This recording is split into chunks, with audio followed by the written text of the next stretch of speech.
Welcome to the Sleeping Barber podcast.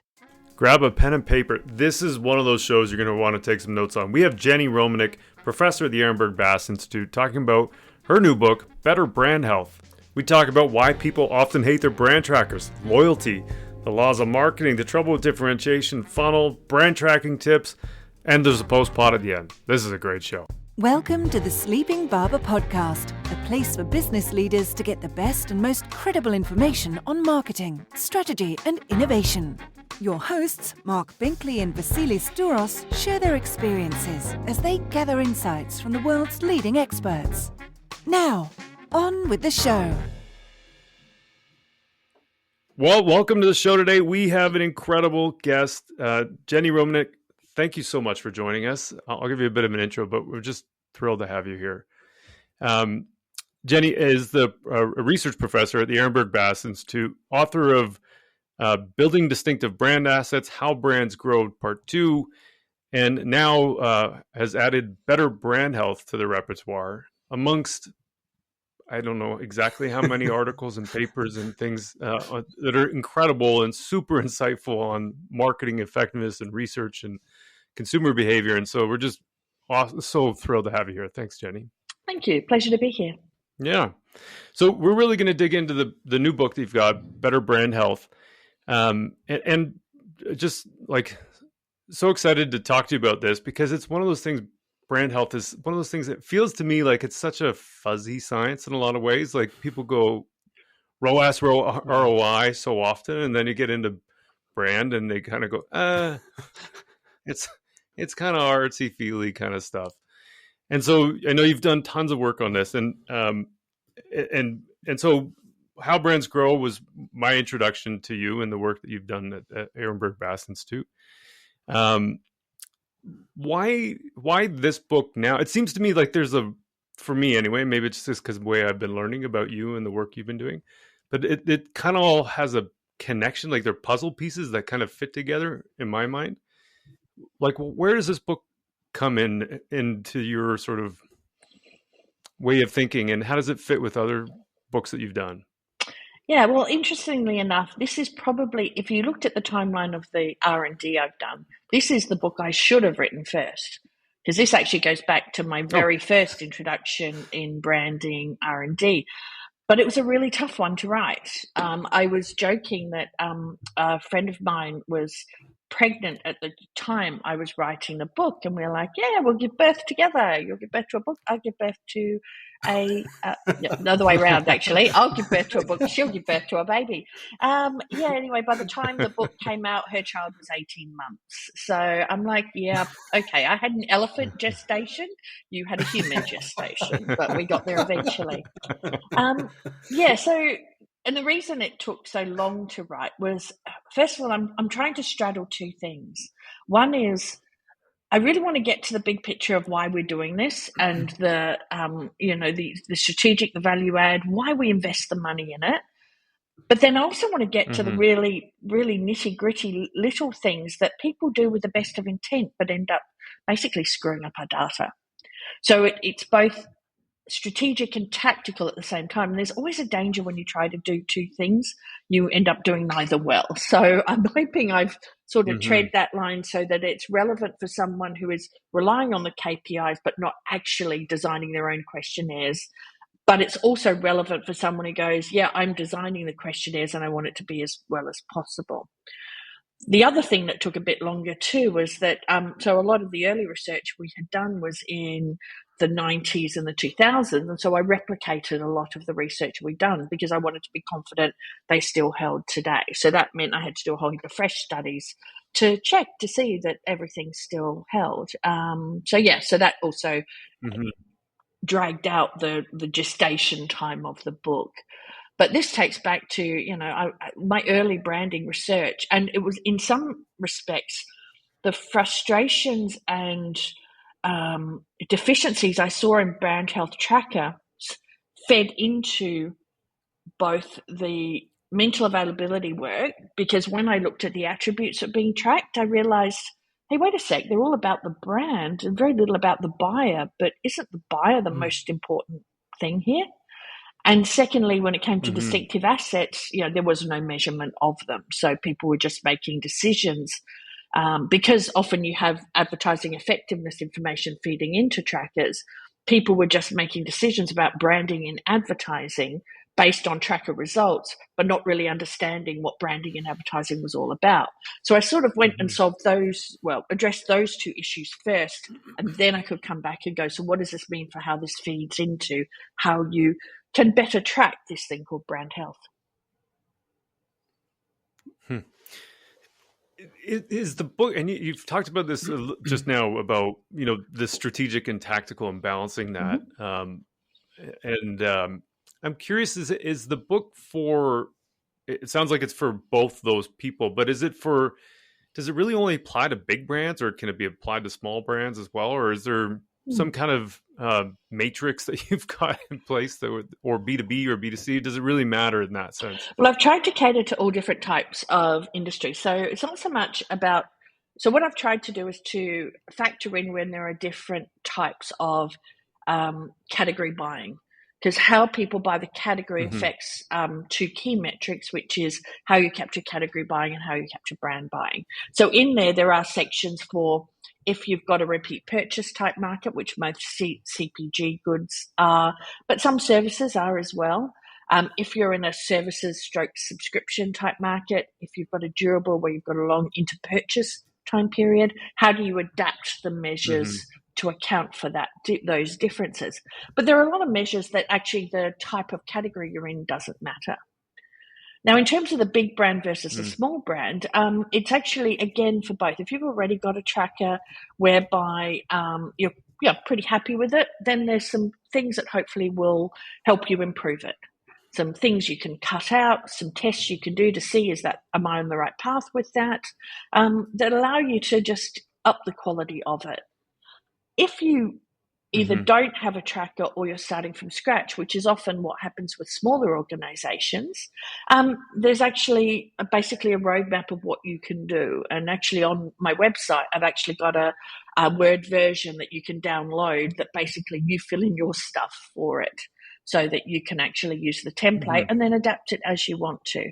So it basically caters for people who are relying on an agency who does all the work for them, and I'm hoping the agencies themselves read that book as well and apply the knowledge, but also for the more DIY, sure. I want to get a read on my brand health, I can't afford to go to a big agency house, because a lot of the analyses and things to do are quite simple, can be done with basic analysis programs and in Excel. So you don't need a complicated statistical or mathematics background in order to work with most of the metrics that I'm putting forward. Yeah, that makes sense. When we're looking at, and the one thing that kind of caught my eye as well is like it's also written in a very succinct way, because it can be in the hands of the practitioners as you're calling it, but even a CMO could potentially pick it up and also force and kind of drive conversations, either strategic conversation with his or her team a lot differently. If we take a step back, what problem were you looking to solve with this book, essentially? Or at least what were you seeing in the industry that potentially, we got to get a handle on this because we're missing one big part of it? Well, some people, first of all, people constantly telling me how much they hate their brand trackers. People just go, I hate it. I hate sitting through it. I hate getting the 200 slide deck. It's so boring to sit through the presentation because nothing seems to change. And then to the extreme, some people actually cancelling them. I had a really interesting chat with Bruce McCall, who was the CMO of Mars and who was an industry professor with us for a period of time when he left that role. And he was talking about how, he just cancelled it. He said, this is useless. And not just the cost of the tracker. He said often it involved like a full day presentation. So the cost of my staff having to listen to that and then not come out with anything that they could actually do. Because I just went, I don't need to do this. So we had a really interesting discussion because I actually think it's really important if it's done right, because it's the one window we have into the buyer mind. Nothing else gives us that information. And that's where the battle of our brands happens in buyers' minds. We can't see that. We can only see the outcomes. But if we ask the right questions, we can hopefully get some sort of indication of what's going on in there. And if we have, through our marketing activities, laid the foundations that gives our brand the best chance next time that buyer goes into a buying situation. Yeah, there's I want to ask more specific questions about the book and the questions and that kind of stuff. But I was really excited about. I bought the Ehrenberg-Bass marketing textbook just for fun. A real fan. Yeah. But there was a line in there as I was kind of prepping for this. There's a line in there. I'm like, oh, this would be great. There's and I can't remember who it was credited to writing it, but the sentiment was you don't need to test guys for pregnancy because guys, generally speaking, don't have a uterus and therefore aren't going to be pregnant. And so, and there was a comment about metrics in general kind of being like that. Yep. In relation to the laws of marketing you guys have found, there's things you just don't need to track. And so there's so many metrics that are out there. I was just wondering, does that sentiment relate to brand tracking? I know there's tons of metrics for like Google and Facebook, and we get caught up in a lot of this stuff. Yeah. I mean, there's depending on time of decade, who you're speaking to. There are several different ways people tackle this. So one is, yes, of course, ubiquitous dashboard that has everything in there, and everyone's just hoping something goes up and worried if something goes down, and then you kind of soothsay, oh, that was because of this happened here, and so that's why that's there. At the other extreme, you have the silver bullet single metric where everyone goes, no, I just want the one number I need. And the Net Promoter Score touted itself as that, but you see this in most of the most research houses offer a single metric that's supposed to roll up all the different elements of brand health. And to me, that's so the idea that you can have a single metric that captures the range of possible effects you can have given the variety of marketing inputs on people's brains, the variety of buyers and how they interact with the category just seems ludicrous, really. The idea that you can roll it up into one metric just doesn't make logical sense, because if you have a case where all of your metrics move in the same direction, so they all go up or they all go down, then why do you have multiple? Yeah. If they move in different directions, then the apparent simplicity of a combination measure is lost, because if it goes up, you have to go back and go, well, what was it that actually went up, if you want to work out how to do anything. But even more of a risk is that if you have metrics that you roll up together that can move in different directions, that means stability means nothing, because you could have something go up and something go down and cancel each other out, and you look like you're fine and dandy, but actually there's a problem or an opportunity depending on what goes up and what goes down. So I've never understood the logic of that, and I think it's actually quite dangerous to rely on that.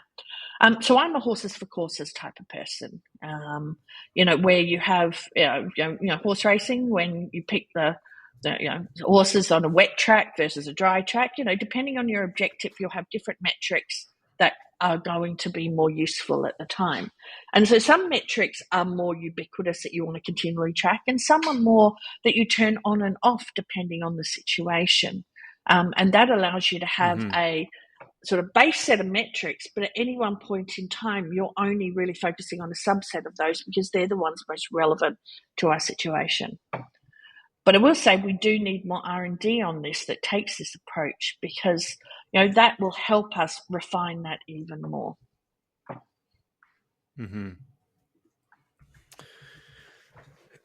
I have. You look puzzled. You look worried, Marc. So many questions. You look worried, Marc. Is there anything that's disturbed you? I don't want to disturb you.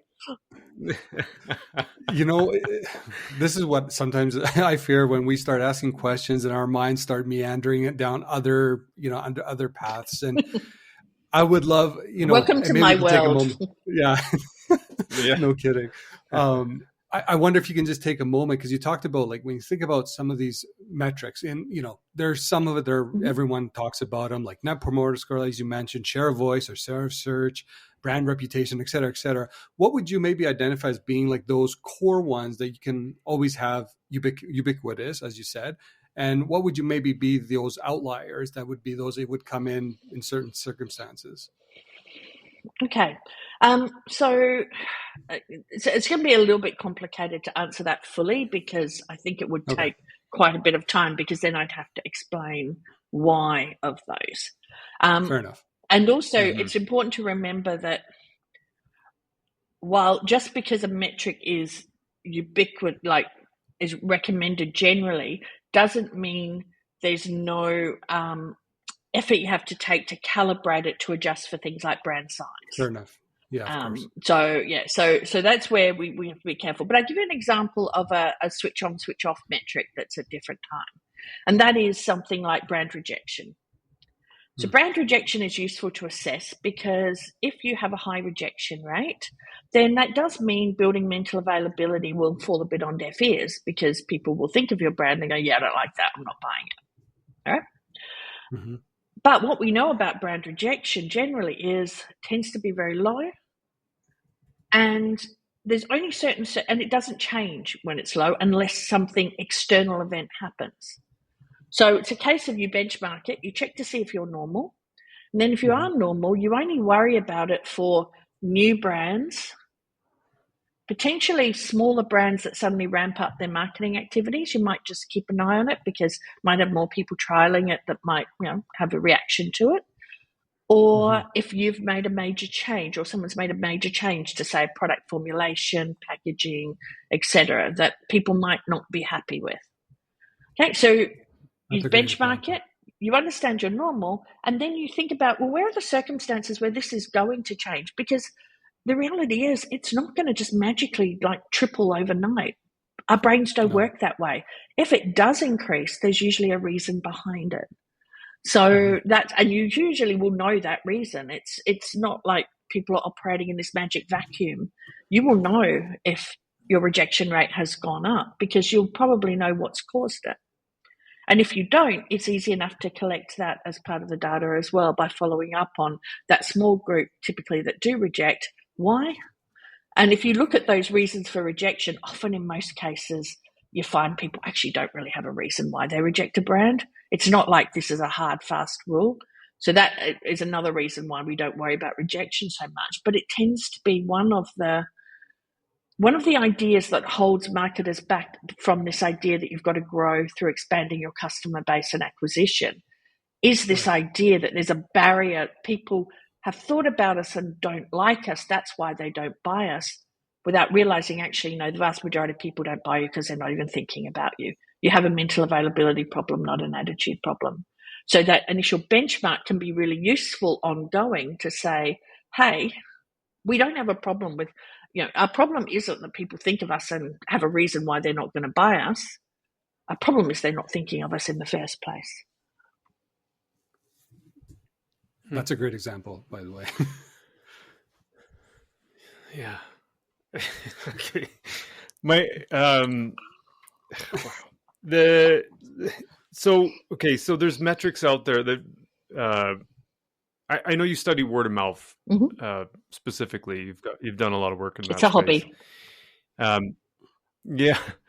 And V and I recently are still in school doing some MBA stuff, and we were just talking before the recording about some of the differences between the philosophies of marketing and the academics that are leading some of the conversations and building up the textbooks and whatnot. And it seems to me like a lot of marketing, and V and I have chatted about this, but a lot of the marketing material that we're getting through school here is really focused on, in course after course, it's kind of like brand love, generate fans, get word of mouth, and that drives your growth. Yeah. And so, and it literally in classes, I'm like, hey, have you guys ever heard of like Jenni Romaniuk and this little company called the Ehrenberg-Bass Institute, or this institution called the Ehrenberg-Bass Institute? And so there's like an instant resentment almost to something that they hold dear to them. Is that a thing that you see on your end? Well, I've forgotten who said it, but, this idea science advances one death at a time. The problem is people don't like, if you've been spending all of your time telling people something is true, it actually takes a lot of courage to go, wow, I've learned something new and now I have to rethink what I'm doing and what I'm telling other people. And that's a big problem, is I just always ask people where's the evidence? Show me the evidence. And I'm happy. I mean, the interesting thing about a lot of scientific debates, they prosper when you have two sides who not only have differing views on how the world works, but they have differing evidence to support their views. And then it's about testing, combating, because no piece of evidence in itself is perfect. And it's about that weight of evidence and each of them fighting, going, well, I've got this bit of evidence that says this, and someone's going, well, I've got this bit of evidence that says this. When it comes to loyalty, love, advocacy, it's a pretty weak science debate because I've got to see the evidence on the other side. So that's the problem, is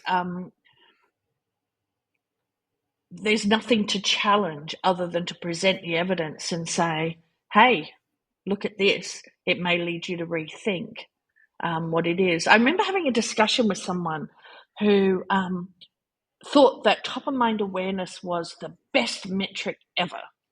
That was his metric. And I said, okay, well, here's a couple of pieces of evidence that might lead you to rethink that.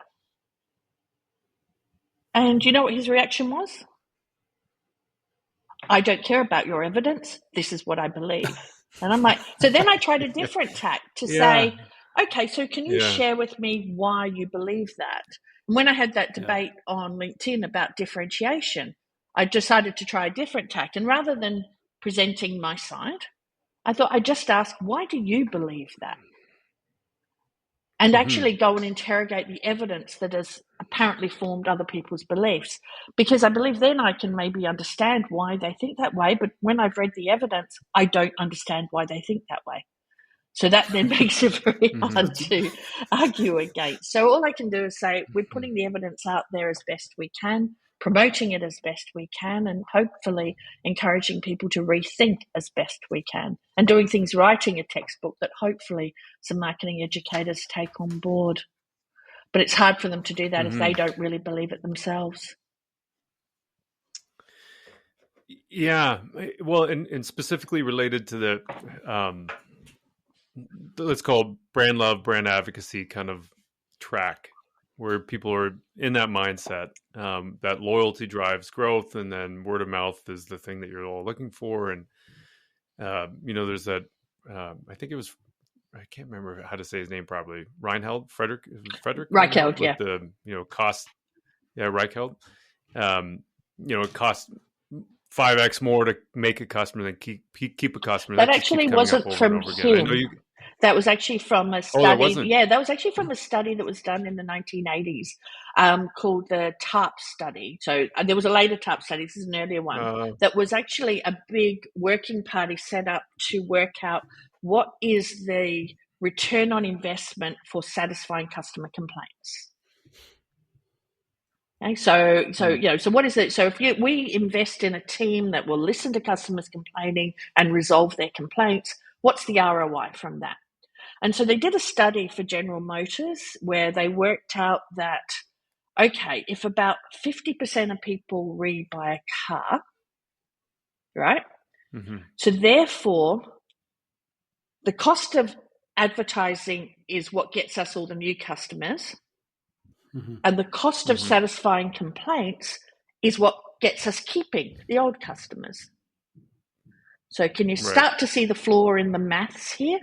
So all of the costs of advertising, everything external, that's what gets us all that half new customers. And the cost of satisfying complaints, well, that's what keeps, because it's only the ones that complain would not rebuy us. All the ones who did not complain, of course, they're going to rebuy us. And so, this is, and so that's how they got that ratio. that then has been reworked and sort of thing. But it was faulty maths to begin with. Yeah. So, I mean, if ever there's evidence, it seems that that's like at the center. That study is at the center. I misattributed it, but it seems that that's at the center of a lot of the evidence there.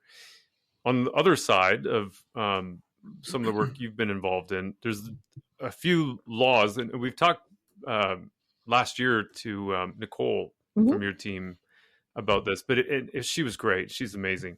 But for the sake of this conversation, I think it'd be, if you could, just give us kind of a brief overview. I know double jeopardy, brand user profiles, and duplication of purchase law, they are kind of important laws to understand the brand metrics, I feel, that you're talking about when we're building better brand health.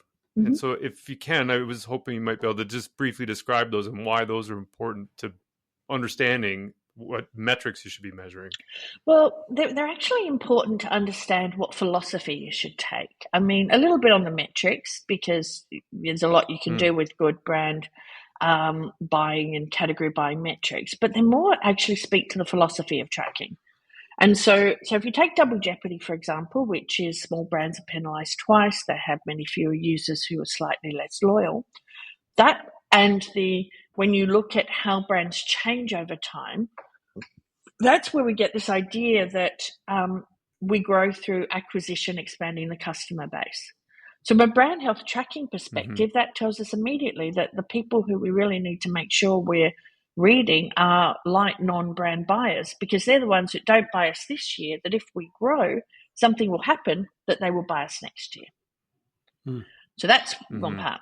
So if you take something like the brand user profiles, actually, no, I'll do duplication of purchase second. So duplication of purchase is this idea that your brand's customers share your brand's customers with other brands in line with competitor share. And this can be either at the same point in time, if you're talking about a repertoire market where people buy multiple brands, so most packaged goods, etc., or it can be over time if you're talking about things like durables or services where people might change their supplier. There's actually it's a predictable pattern how that happens largely. So that tells us that when we're looking at the market, we have to account for, no matter what we are or look like, our biggest competitors will be the biggest brands in the market. And so we always keep an eye on them, because if we grow, that's where most of our customers will come from. If we decline, that's where most of our customers will go. So we need to make sure we've got a good read on what's going on there. The third is brand user profiles, which basically says your customer base will mimic the category customer base. And so will all brands in the marketplace. When brands have tried to skew away from this, they've usually worked really, really hard for very small SKUs. But most of the time, there's a profile of who buys the category, and all the brands they buy, their customer base is profiled very similar. So that tells us when we're recruiting, we need to make sure that we have a profile that resembles the category and not skew it according to who our supposed target buyer is or who our brand buyer is. Now, we may have a more desirable target within it, and we can incorporate that in the sample, but you can't correct for a biased view if you have a biased sample to begin with. So this tells us that we need to have a sample that resembles a category, so that then if we do want to do any cuts by particular groups or types, we're drawing from a representative frame. And do these laws, sorry, Mark, if you, do these laws actually then hold true across both B2B and B2C? Are there subtle nuances that you, okay. Yeah, we did. I did a piece with the LinkedIn B2B Institute that has, with my colleagues, John Dawes, about just basically how B2B brands grow and how B2B brands compete. And it shows that the laws apply in those situations as well. Just often in B2B, it's harder to get the data to see it. Category-wide unbiased data is really difficult to get. So we've demonstrated in categories where we can get it. The brand user profile one is, I've never thought about this before, but from what you're saying, if I'm understanding it correctly, you've got a profile for argument's sake. Let's just say it's a 50-50 split between men and women who are all 35 years old. If for whatever reason I say I'm only going to go after women in the category because I have this profile that says Sally is our core buyer, then I'm arbitrarily shrinking the potential that I have of growing the brand because I've just now cut the buyer segments in half. Well, two things there. Or the potential, sorry. Yeah. Well, the first thing is that's premised on the assumption that you can find female-only media to advertise in. And I don't know if you saw the initial studies looking at programmatic and its ability to even work out if you're male or female was actually pretty miserable. And that ads that were targeted to males still had about 30% female in the audience when they followed up and found out who actually got it.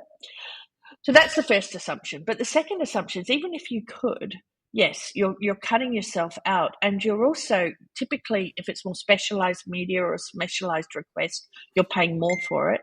So you're paying more to have a more challenging objective that probably won't actually pay out in the long run. And when we do sometimes see these deviations. One of the easiest ways to do it is to have a product range that does a thing. So, for example, if you're, say, selling underwear, if you don't have men's underwear, then your customer base will skew to female. But that's what then limits your potential, because you might get the odd man on Valentine's Day coming in. I used to work in a lingerie department in a department store, so that's always quite entertaining. Used to have a whole range of men coming in and going, I want to buy something for my partner. She's about her size, and would point to some random woman over there where I'd have to go over and say, excuse me, what is your bra size? Or the ones that I may or may not have done that long before. lists of, they've written every single number, like they've gone through their partner's underwear and written every single number, not knowing what any of them means, and hands me a bit of paper with that all the stuff going, I think it's on here somewhere, can you help me? And I would just sort of get them something and then say, and just remember, keep the receipt and tell her she's welcome to bring it back. Doesn't suit. So it's always a great example for me. But that's an example. A for effort. Yeah. Oh, hey, I just you could tell it was a challenging buy for them, but no doubt. Yes, I saw a lot of the women afterwards in January who were returning the yeah. I don't know why I bought this. I'm like, anyway. So you can actually artificially create that sort of skew if you don't have a product range that suits, or you really do deliberately exclude. So, there's some insurance companies that are only for women or only for people over 50. So you can do that, but then that does, as you point out, limit your growth potential. If you're only going to sell to people over 50, that means everyone 49 and below is not your customer. That means even the best you can do in terms of market potential is if you got every single customer over 50.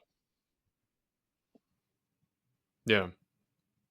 And I suspect part of that is the idea, we're talking about differentiation versus distinctiveness. But I imagine part of that drive is because of an effort to become more differentiated than competitors. And so you pick a niche as opposed to picking the category. Yeah. And that's the thing is this idea that it's an easier battle it's easier to fight a small battle than to fight a big one. But actually, I don't think that's necessarily the case. The challenge is you fight a small battle, and you win, you get small rewards. Whereas resources don't have to win, you just have to kind of succeed at a big battle to probably outdo what you could have done at a small battle. But having said that, I will say that it has been put forward that maybe differentiation has a greater role in new brands. That there's been not as much robust research that I think we do need to investigate more. So I'm not willing to concede the point because I haven't seen the evidence, but I do think better testing is needed of it. One of the big challenges I have is I don't understand how people measure differentiation, because when I look through the 16 papers that were given to me to prove that differentiation was really important for growth, 6 of them were conceptual papers that didn't have any measurement. About 4 of them used price elasticity as a measure of differentiation, which is surely an outcome, not an input. That if you are supposedly a differentiated brand, one of the supposed benefits is you will have a lower elasticity, that you can change your price and fewer people will leave you because you've locked them in some way, shape or form. And then the others had really quite unusual indirect measures. So I'd love to see someone who, is a big proponent of differentiation. Tell me quickly, how do you measure it? Because then we can do really good testing. You can't measure without operationalizing something. And I think they're a little bit deficit in how these things get operationalized, and that holds it back. It's easy to believe a myth if there's no testing. Sure. The last thought just on the laws that you were talking about, this is subscription versus repertoire markets. I find the difference between those so fascinating. It was like a real epiphany for me to have that conversation when we were talking to Nicole, I think it was originally. And so do the laws apply in those categories, or I don't even know if you call them category market types? Is that a fair way to describe them? Yeah. I mean, yes, market types, category types, buying types. I don't know. It's a bit hard. It's like the label B2B. Often people use the label B2B to imply one group of categories, but actually if you look within B2B, there's all the different types of markets there. Some are repertoire markets, some are subscription, where you buy for a period of time, and then so usually the definition of subscription is you have one brand that satisfies your requirements, and then if you use another brand, you defect from the brand you have. But subscription markets have evolved, and so we now have subscription streaming services where people do subscribe to a streaming service, but they subscribe to multiple to satisfy their needs.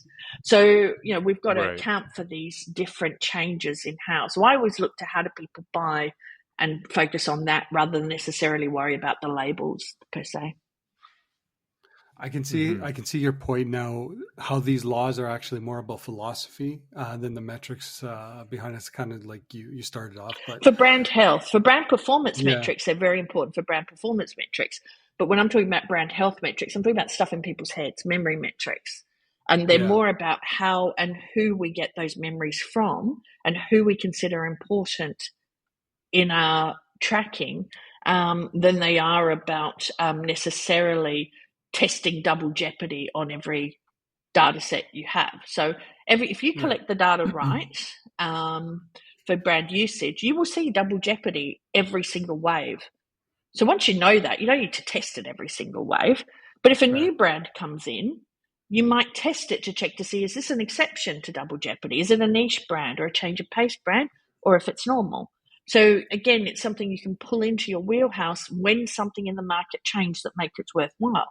But for a normal tracking report where there's not much happened in the market, I wouldn't even worry about the laws of growth as a component in terms of reporting of brand health. Yeah, no, it's an interesting point. When we think about marketers, and I guess most marketers, this may be a generalization, but everyone's really comfortable with the idea of top of funnel brand tracking metrics. Things like awareness, recall, preference, etc. Now, those measurements are generally thought as a way to kind of build that top of mind awareness. What are your thoughts on these three metrics? Do they have any validity? Are we misthinking them a little bit, or in their context? I don't understand funnels. Well, I don't understand why people like funnels so much. And the reason because is typically what comes out of them are ratios. And I really don't like ratios or indices, because the only way you can get a high ratio or indices is if you've got a low base. And again, you're adding a low complication. If your number changes, you don't know, was it the numerator or the denominator that changes? And also what often happens is people don't calibrate it for brand size. So you will, of course, your funnel will look great if you're a big brand and look, kind of miserable if you're a small brand. That's what you expect. And that's where, having the ability to really thinking about what is this adding in value in our understanding of how the stuff in people's heads is influencing their future buying. I don't understand it, and I worry that it gives people a misleading view that buyers are kind of like shuffling down this little corridor. Oh, I've just gone past the awareness door. Right, next is the interest door. Oh, I've just gone past the interest door. Next is the desire door. I don't know if I'll go through the desire door yet. I might just hang around in interest for a while. I'm not sure I'm up to desire yet. And then go through. And there's this idea of this chain of buyers going through. And I will say, it depends on what decade you're in. It's either a funnel or a pyramid. Right. And it's basically the same thing turned upside down. So, sort of stuff. Just flipped up. Yeah. Yeah. So, depending on. Sometimes they even go like pyramids. Oh, yeah, sideways. Yeah. I've seen the sideways ones as well, which I don't know what they are. But yeah, so to me, that gives a really misleading view that if you look at any metrics of people buying over time, so, if you look at packaged goods is the easiest thing to do this in because there's a lot of household panel data. If you take people's buying this year, so take a group of people and you go, this is how many times they bought the brand this year. So you have some zeros, some ones, some twos, some threes, some fours going through. And then you cross tab it with their buying in the next year. And what you'll see is it's not like and do this for a growing brand. You actually do this for any brand, but if you want to look at it from a growing brand, do it for a growing brand, a brand that grew. What you see, it's not a nice jump up where everyone's gone up one. So the zeros by one, the ones by two, the twos by three. What you'll see is there's some zeros who buy five, some twos that buy three, some fours that now buy two. Right. People are all over the place. And that's basically how buying happens. It's not a linear process. And so funnels and pyramids or whatever you want to call them, they kind of give that impression that we're just slowly marching people to that end point of you will now buy.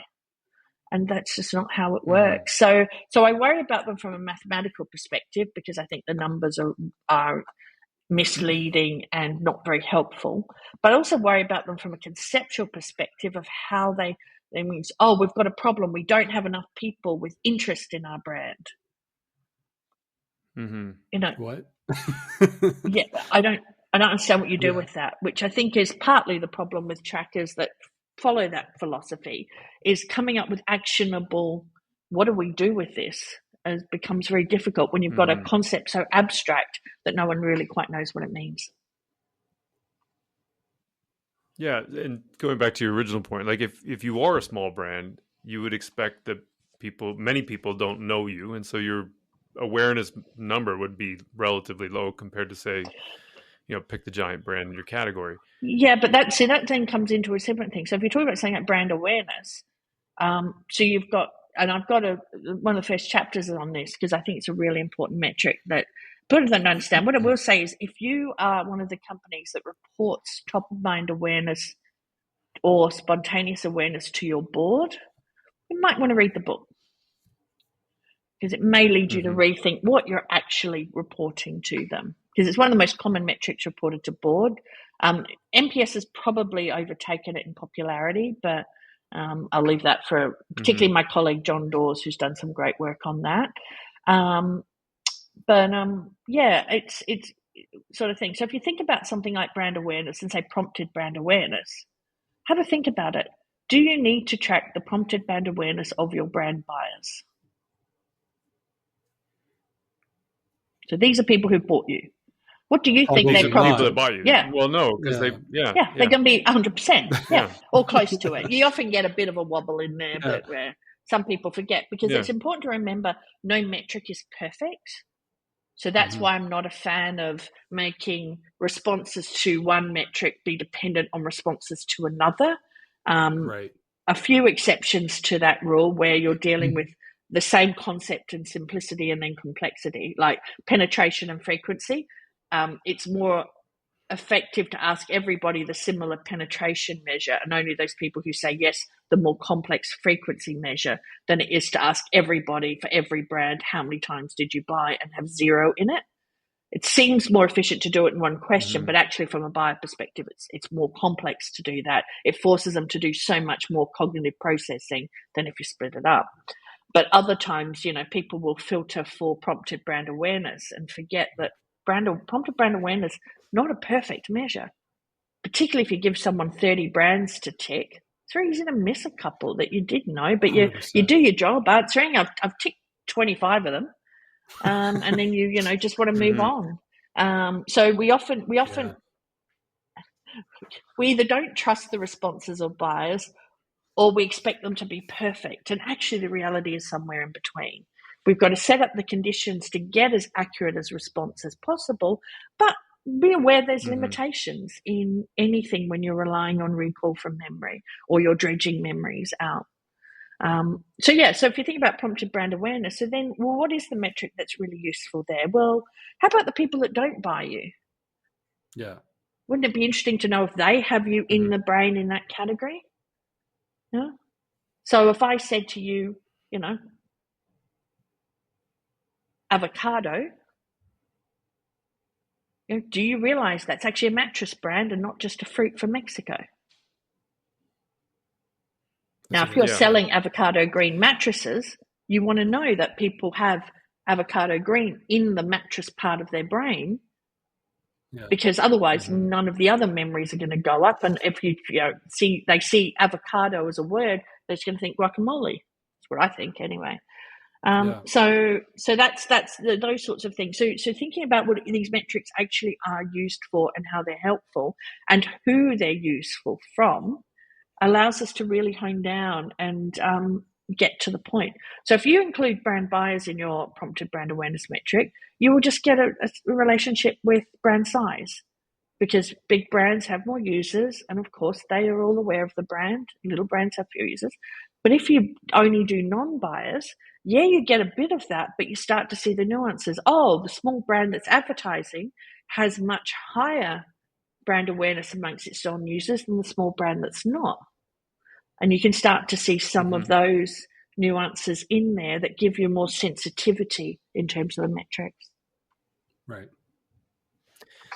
I have like 8 million questions that I'd love to ask you, and I know we don't have time for the 8 million. Yeah, so, that might be a little bit much I might need another bottle of water if that's the case. Or actually a bottle of gin. Yeah. I can see my gin here. I might need that if we're going to go for the 8 million questions. You won't get much of an answer after about 100, but I will feel better about it. Okay. It might numb the pain. We may send you some gin, and we may take you up on it. Oh, I have my own. Do you have, okay. If you had 10 more minutes or so, is that okay with you? Okay, great. Because there's a couple things that I'd love to just touch on. The awareness part and category entry points I find fascinating. Because I think of it as more situated, and not because I've thought of this on my own, but I read your book and I've been thinking about this and stewing on it for a while. So to me, it's like situational awareness versus just general awareness. And then there's also from the book that you've got the mantra around designing for the category, analyze for the buyer, and reporting for the brand. I think that's a really interesting approach. And so I just wanted to at least dig into those two things if that's okay with you. So the whole idea of designing for the category, yes, category entry points is part of that, but it's not only that. It also affects your screening, your brand list, all of the parts of the questionnaire. I mean, I liken it to, you should be able to take your brand health tracker design, your questionnaire, how you've done sampling everything, hand it to a different size competitor, and they would go, yeah, we would use this. If there's things they would not use, that's probably where you're biasing your tracker. So I encourage people to put the hat on of a bigger competitor, a smaller competitor, and go, how would I change the questionnaire if I was working for brand X or brand Y? And when you do that, you start to get a sense of that perhaps there's something that you're introducing that is biasing the view that you're getting of the market. So that's what design for the category is all about. And category entry points came out of that because my observation of trackers is, a lot of them were about the brand and very little was about the buyer. And I went, but doesn't it all start in the buyer's minds, in them thinking of brands in the first place? So that's where that comes there. Now, analyze for the buyer comes from the idea that it's really interesting. Whenever you do any piece of research, always you get requests for, can you cut it by males and females, by age, etc. Usually you find those differences are pretty trivial. The biggest difference in people giving responses is whether they've had direct experience with the brand or not. If they're a buyer stroke user versus not. That's where you see the big difference, and that flows into everybody. So analyzing for the buyer means recognizing that someone who has had direct brand experience has very different and richer and easily more accessible memories than someone who hasn't. And so I need to separate those out so that I can see, because I know the people who haven't. If I'm going to grow, they're going to move into column A. And so I need to be able to see what they're about. So analyzing for the buyer is about giving yourself the best chance to see audiences that grow. And then report for the brand acknowledges the fact that the big difference in metrics is whether you're a big brand or a small brand. And we need this because if you don't take into account the context of the brand, what happens with big brands is, they get complacent. They score the highest on every metric. They do really well. All is good. And then suddenly sales go down. They're like, but my brand health is still so good. Why is that? And it's because a lot of the things, because they're so influenced by what people have done in the past, and the people who are not going to buy you in the future don't know they're not going to buy you yet. And so their flask is influencing in. And so they don't see it properly. And if you calibrate for brand usage, you get a better sense of that. But also a small brand, if you have the expectations you should score similar to even a medium-sized, let alone a big brand, you will think everything is not working because you're hardly going to get there.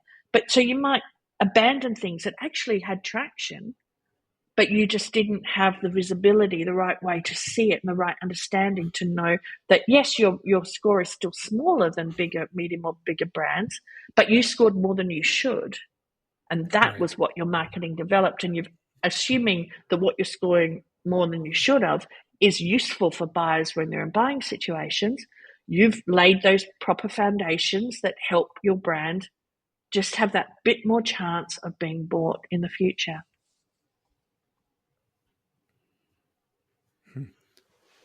Thanks for describing that. Yeah. V, you got any other questions? Honestly, like if you said 8 million, I'd probably slot in a few within that. But honestly, Jenni, this has been incredible. I think for me, it would just be more, what are the 3 most useful things that marketers can kind of take and improve on their brand health trackers right now, if you could advise them today?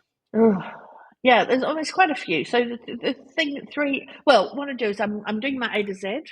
Don't know if you've been following my A to Z on LinkedIn. Yeah, I saw, yeah. So today, I know you're not going to post this today, and so it will be later. But today, I'm actually talking about word of mouth-ish attributes. So these are attributes that often end up in brand lists of things like, brand people are talking about, has a lot of buzz about it, something I would recommend, that kind of seem like they're sort of getting to word of mouth, but they're not. And so these clutter up our brand attribute lists when you actually think about what are we actually measuring here. It's just such a really inefficient way to measure word of mouth, inefficient and incorrect. So if you've got those in your brand list, read the post, read the book. Hopefully you'll be able to go, well, we can cut those X attributes out of it. So that's one thing. There's second thing is have a look at how many times you measure, do you like my brand? Because often you see multiple measures that are worded differently, but essentially at the heart of them, they're measuring the same thing. Right. Again, there's some tests you can do to work out whether or not they're giving you very similar results, and if so, opportunity for consolidation.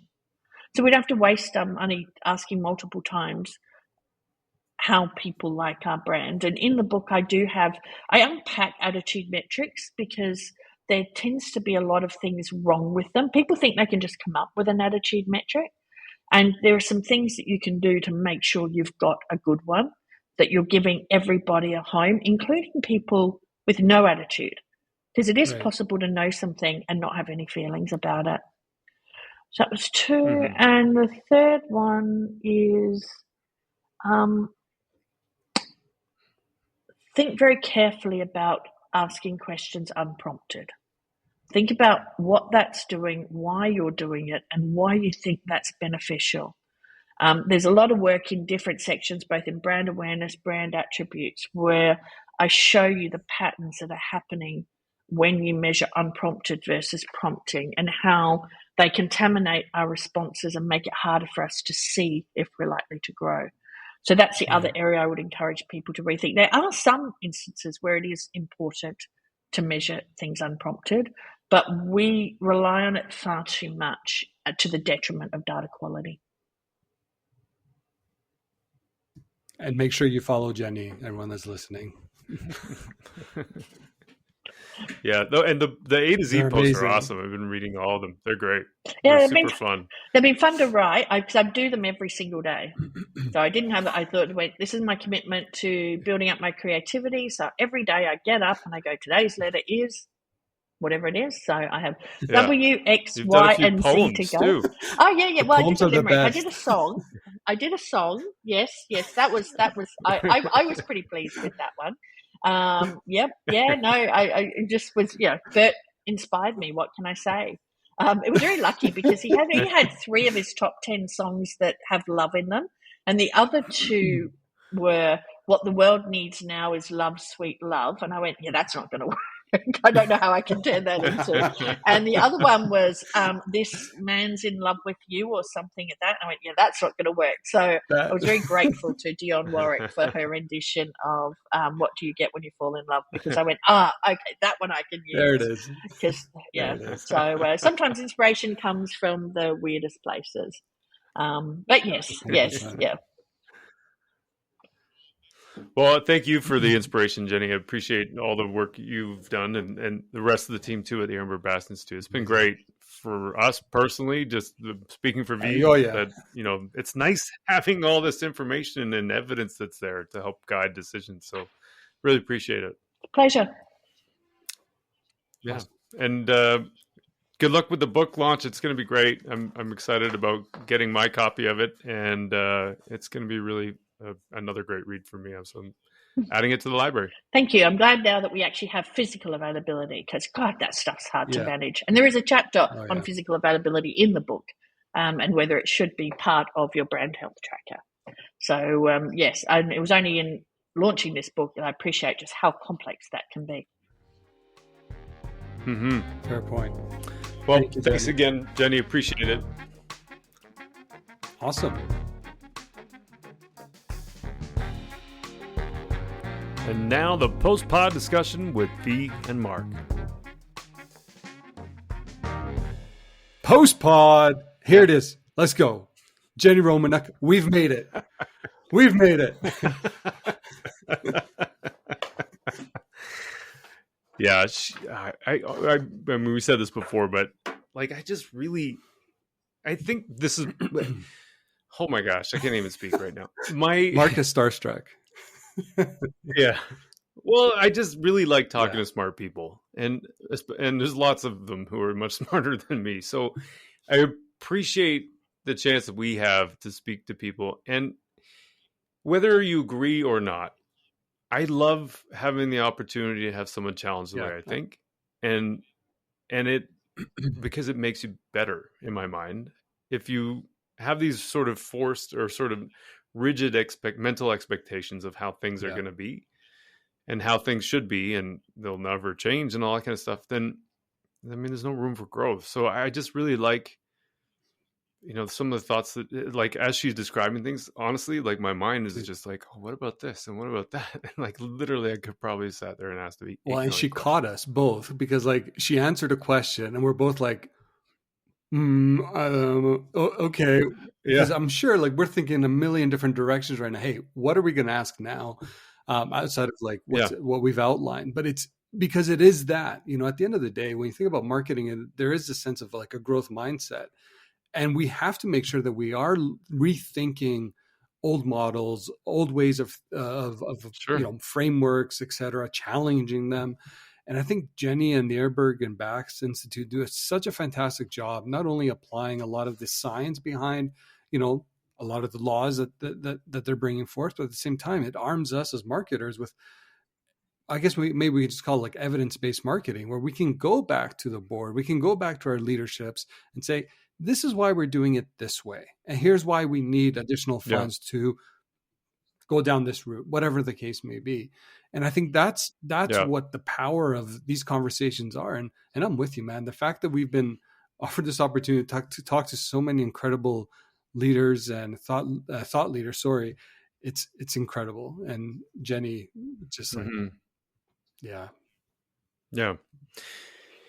And I mean, there's just all these assumptions, especially in marketing, partly because it's so young of a discipline, I would say. And so not to fault marketing, but like science has gone through centuries of like bloodletting, right? Like that was the thing for a while there for medical people.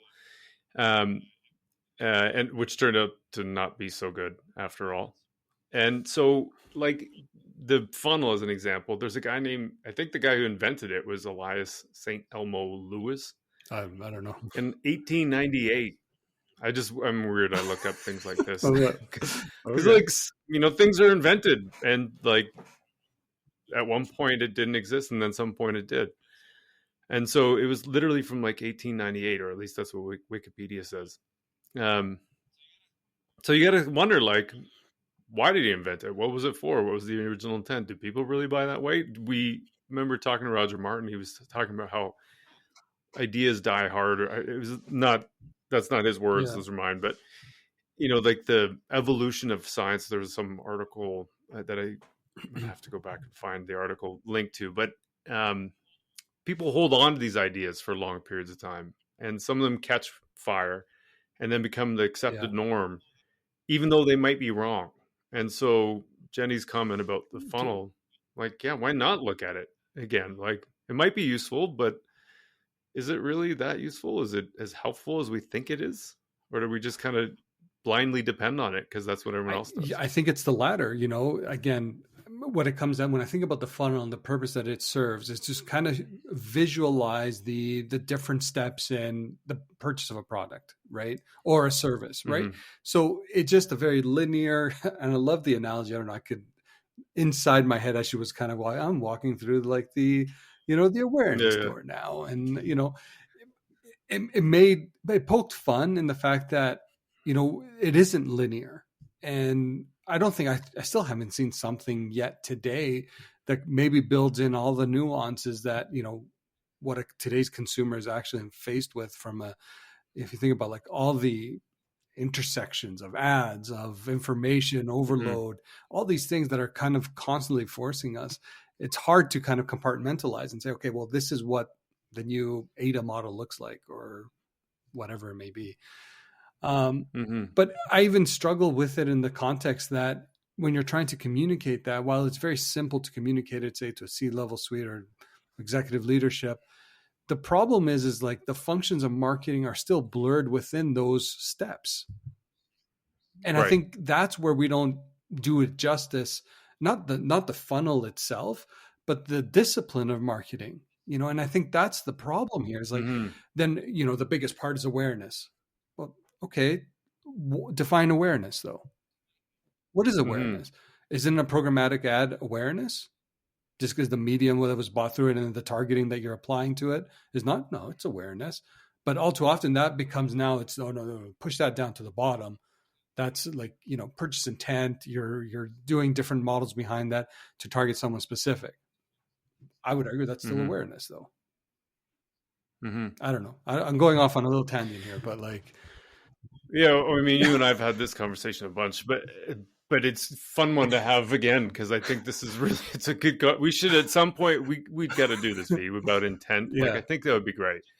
So taking that example, like just because you get best case scenario, let's say you're running a search ad, let's do branded keywords.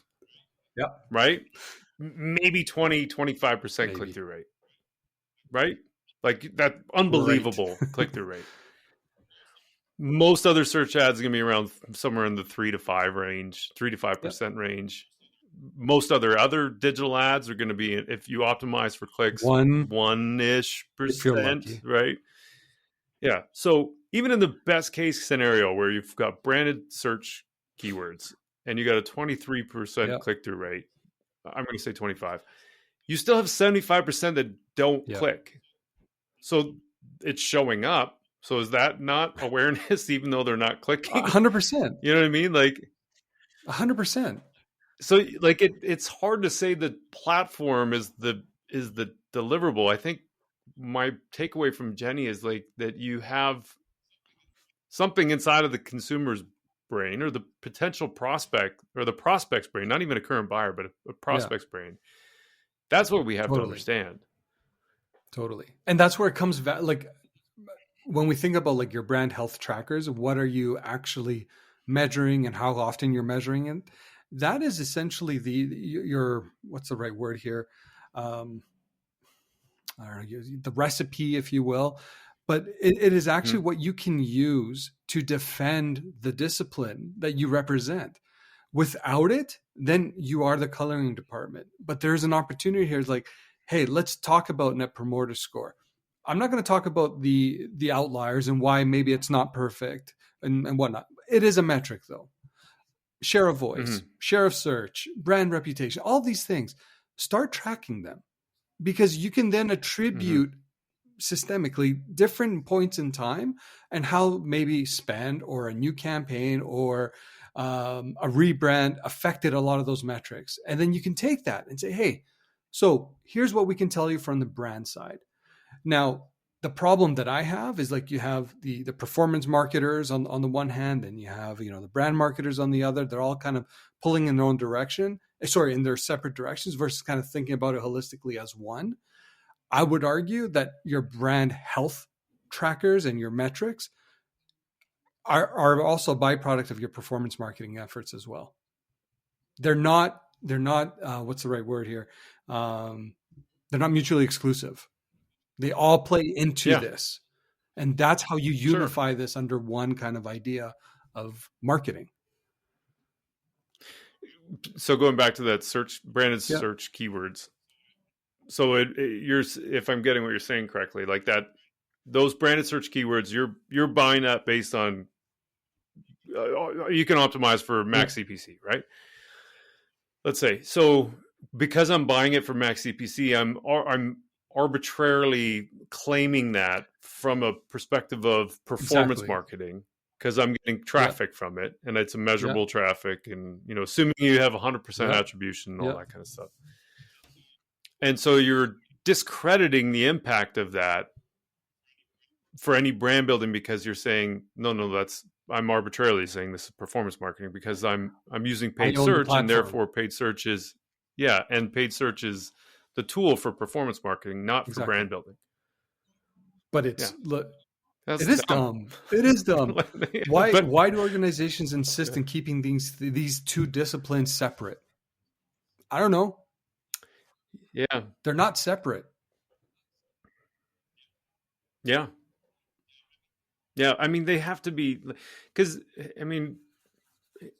the consumer, nobody goes through life thinking, oh, this brand, I remember seeing this brand specifically on this. I can't even remember. Like, I try and be accurate. This is a funny one that I catch myself doing all the time.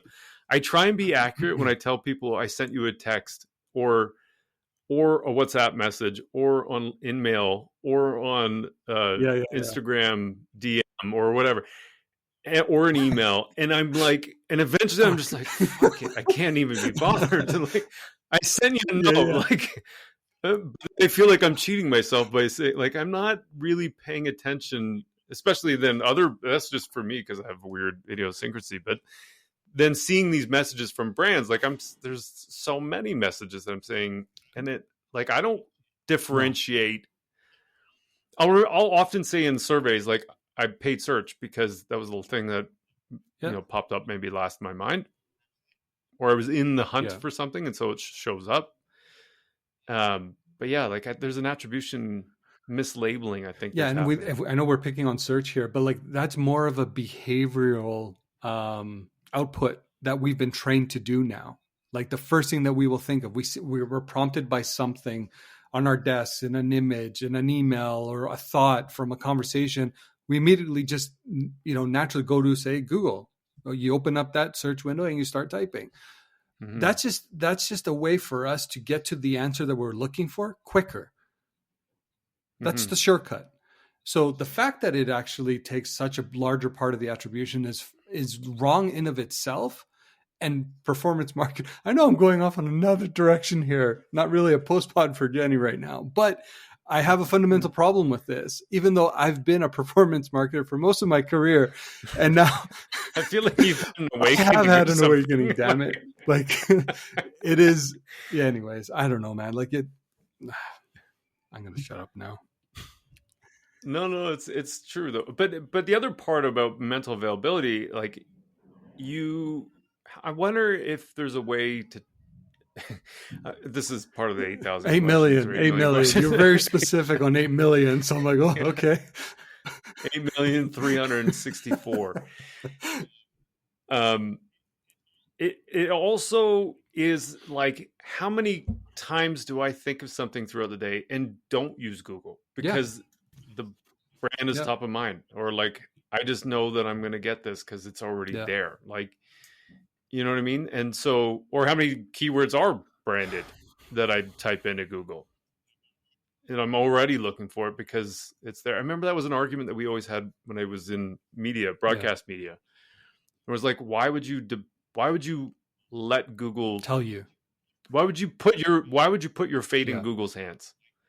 Like, just tell the customer what words to search for, or tell the customer what you are and who you are and what you do, so that they can type in your brand name instead of, just the category. Actually, just think about the disruption we're actually witnessing today with the rise of AI, ChatGPT, Bing's incorporation of OpenAI, etc. And you will remember, even when we worked together, the idea of like, hey, let's start thinking about long tail search keywords.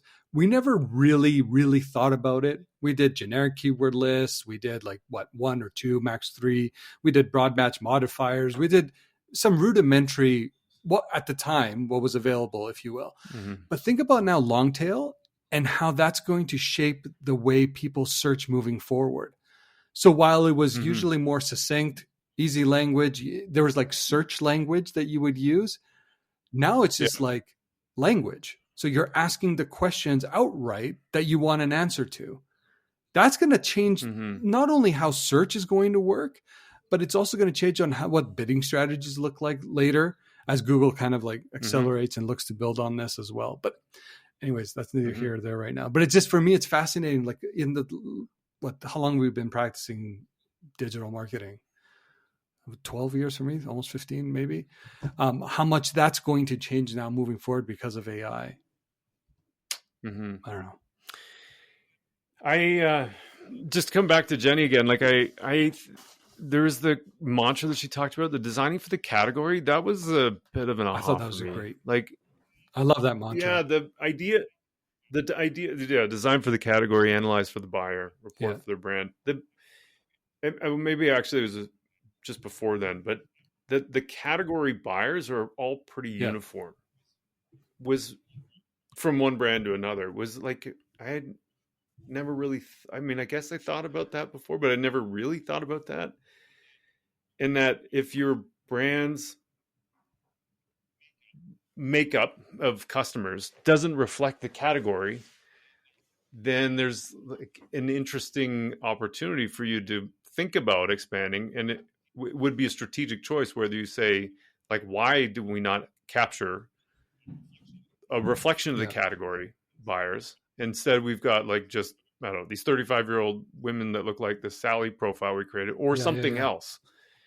You know what I mean? And so that's kind of an interesting thing, because if there's a category of people that are buying the services and products you've got, and you're intentionally omitting some of them, it's interesting. I'm with thinking about why. No, I'm with you. And then I love the analyze for the buyer, because then it puts back, at the center of all this is exactly it's the consumer. So it's the consumer's voice. So then analyze for, as you're built or designed for your category, then you're analyzing essentially for what the buyer wants, what they need. So that can help inform like product development and a lot of these other things as well. And then report for the brand, for me, it's like, that's what the consumer sees anyways. It's not what we see internally, all the different elements. It's consumer facing. So I think it's a very simple mantra that can be followed and can be applied across, I would even say organizationally. Like, this isn't just marketing here. No, and I know she alluded to it at the end, but physical availability falls into place with better brand health. And I think, that's, if you traditionally think of physical availability as, say, an operations team or a real estate team, maybe that it has an influence over that, you can influence your brand metrics just by, if you're a retailer, let's say, putting up more stores, or if you're in digital and you've got an e-com space, finding more affiliates or putting up more search ads or whatever the case is. Like, I think it changes how you, like I'm saying physical availability, even though some of those things are digital, but I'm following. They're the same in my mind. But there's things you can change and influence from a physical availability that do. I'm sure that's part of the book. I'm excited to read it, but I'm sure that's part of the impact of that brand health metric. Yeah. I think the net of this is, like, everyone make sure you have a long, hard look at what that checklist looks like, or what your health tracker looks like. Decide, she brought up that great example of, like, brand rejection. It's like, follow that. Yeah. Do you need to measure it at every turn? Probably not. But it is another great one that, you may need to be mindful of if you've, for example, changed the label, or you've done a rebrand, or you had a huge investment on marketing dollars. You want to see what the output did. Rejection go up? Did it go down? It's just all of these things together help guide, the insights that you may need to take action on subsequently. So I don't know, like, she brought in, maybe this was before we were recording, but she said, she was having this discussion with, I think it was the Mars CMO. I think she mentioned. Oh, I think she talked about that here. Yeah. So if it was on the pod, but everyone would have heard it. But it was interesting that they focused on the fact that at the time they made a decision that we're just going to cut it because, the amount of time we're all in here and we're not getting any actionable insights. That's unfortunate, because you would have anticipated that there would have been more insights coming out of, those brand health studies and whatnot. But I think it's a fundamental part of the way you're reporting your discipline. Mm-hmm.